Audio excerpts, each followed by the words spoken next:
안녕하세요. 대단히 반갑습니다.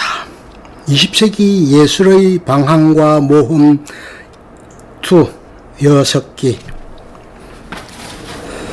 4.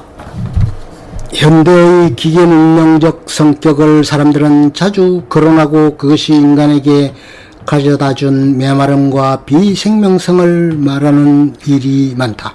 그리고 사회가 조직화됨으로써 인간의 능력이 다만 그 거대한 조직의 미미한 부분품 기능밖에는 하지 못하게 되었다는 인식으로 말미암아 개인의 생존의 근거가 희박해지고 개성의 가치가 그 값을 차츰 잃어가고 있다고 느낀다. 이런 경우 사람은 자신의 생활 감정을 표출하는 데 몇 가지 특이한 표현 방식을 취하게 된다. 앞에 설명한 초현실주의적 방향이 그 하나이거니와 그와 반대로 그러한 불안과 공포를 극복하는 길로서 주상예의 충동이 일어나는 경우도 있다.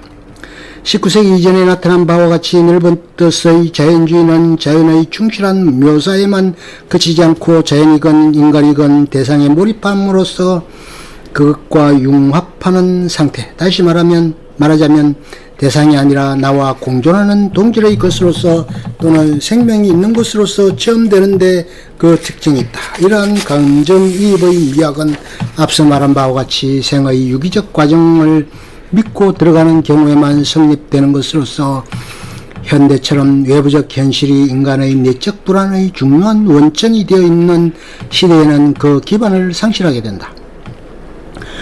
그럴 때 인간에게 행복을 줄 수 있는 것은 볼링거의 주장에 따를 것 같으면 단순한 성과 순수하게 기하학적인 합법적 법칙성을 가진 형식뿐이다. 자아의 해체와 더불어 외부적 현실이 끝없이 변화하고 그 가치체계가 흔들릴 때 대상을 확고부동한 것으로 순화시키고자 하는 주상예의 충동이 일어나는 것이다. 앞서 인용한 자연은 구체 원추 원통으로서 취급되어야 한다는 세잔네의 말에부터가 입체파를 경유한 추상미술의 선구적 예언이 되었다. 자연의 아름다움을 다른 사람과의 유기적 관련 아래 인간적으로 찾아보고자 하는 것이 아니라 비인간적으로 그 절대적인 요소를 분해하여 새로운 공간을 구성하고자 하는 노력이 현대예술의 중요한 일면을 이룬다.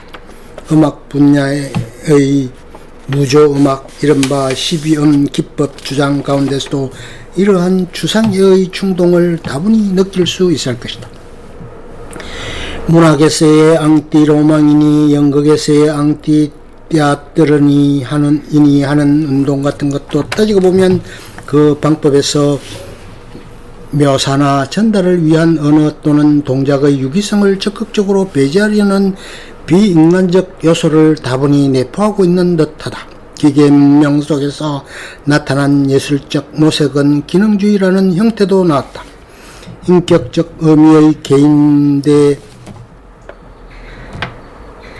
개인 기계 문명 속에 나타난 개인 대 개인의 의사소통이 불가능하게 되고 무차별적인 대중의 권위가 절대적인 사회 속에서 개인은 차츰 고립화되고 개인의 주체적 표현은 소수자만을 위한 난해성을 지니게 되었다. 이와 같은 상황 속에서 현대의 기계화 상황에 직면한 객관적 조건을 충분히 만들겠다는 예술의 형태가 곧 기능주의이다.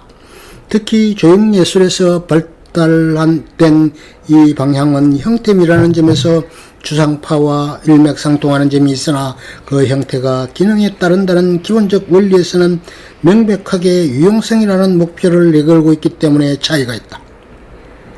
일체의 장식을 없애고 단순 명쾌한 미를 지향하는 이 현대의 미학은 근대예술이 추구해온 개인적 창조, 사회적 기능을 무시해버린 정감주의를 거부하는 의미에서 매우 현대적이라 할 수 있다. 건축, 공예 등 실용적 예술은 물론 무대미술 같은 데까지 그 영향을 뻗친 이 원리도 또한 주체성을 잃은 근대적 자아의 대중요법을 제시했다는 의미에서 기억해 둘만 하다.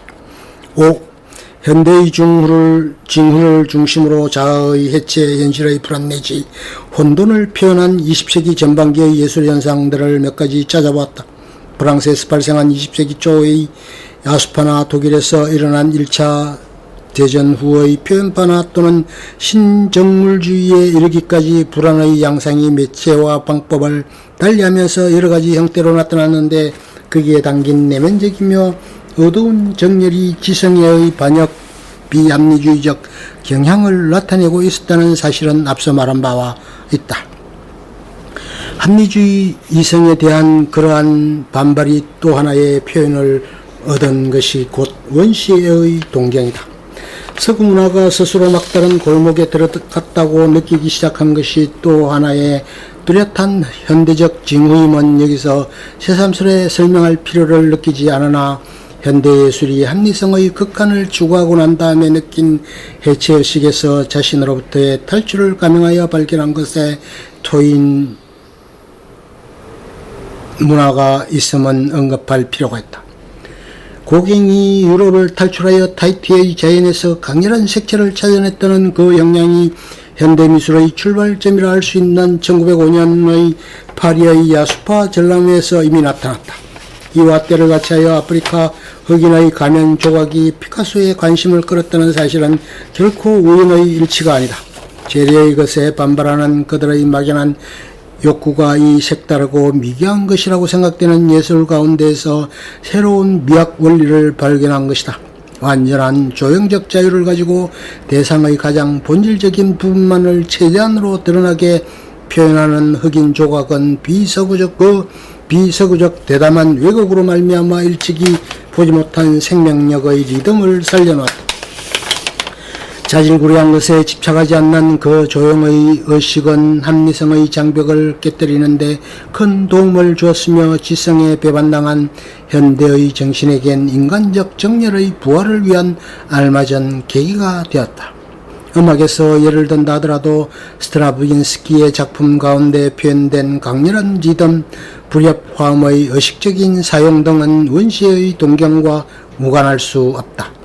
특히 미국에서 발생한 재즈 음악은 정통적으로 미국 흑인의 원시적 무용의 리듬을 바탕으로 하여 본능적 정열을 대담한 표현을 특색으로 하고 있다. 이것이 현대의 전부는 아니나 그 일면을 단적으로 나타내어 주고 있음은 여기서 다시 말할 필요조차 없다.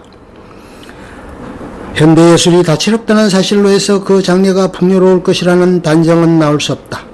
더구나 예술을 지탱하는 사상적 기둥이 19세기적인 것의 안티테제로서 지금까지 나타난 바로 보아스는 대체로 부정적인 경향을 취하고 있는 마당에 그 영속적 생명을 의미하거나 정신의 회복 가능성조차 없는 세학을 나타내는 때가 아니라는 것만은 말할 수 있다.